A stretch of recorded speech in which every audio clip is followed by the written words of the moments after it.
Next question is from Keep On Keeping On. What are the socio-political elements of Nolybab that make it stand out from other Oddworld cities? Um, okay. Well, you're it kind of like our cities. It's rare today that you're in a city that actually produces food. Like, think about that, right? The farms aren't in the cities. The ranches aren't in the cities. The wildlife doesn't come from the cities. The bees aren't in the cities, right? Like, the cities have largely depleted a tremendous amount of life, and now they have the inhabitants living there, that pay rent. But um, if uh, if so, they're economically driven, which means they're highly unstable. So they seem more stable, but we're seeing this today. I mean, it breaks my heart what's happening in Europe with energy. You know, saying that their fuel bills are now twice as much. They're worried about how they're going to make it through the winter. This goes to instability, right?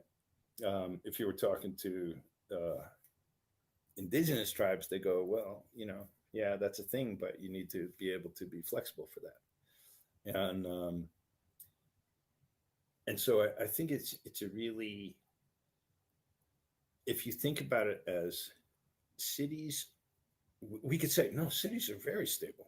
And you go, yeah, maybe, kind of. But when things go to hell, is that where you want to be? Do you want to be in the city? Do you want to be in the line?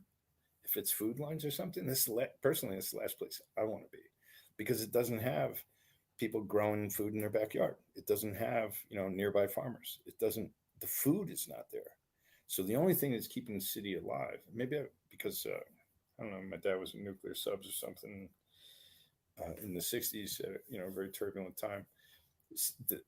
The infrastructure of civilization always seemed highly volatile to me, and the more you could get some degree of self-reliance, you know um, that even I love just seeing uh, people growing herbs out of their windows, people on their windowsills. People still are putting their hands in the earth and trying to grow things, more in suburbia, less than in urban areas. But I was surprised, working in the Bronx and things like, which was, one of the densest areas of crazy city that I had ever seen. And it was still like people just trying to grow flowers, because they weren't around, so it'd be just trying to grow them, trying to grow herbs so they could make their favorite food. I saw different cultures would be they couldn't buy spices and things that they liked, so they'd be trying to grow them, but they were in cities, all of which I always found really admirable.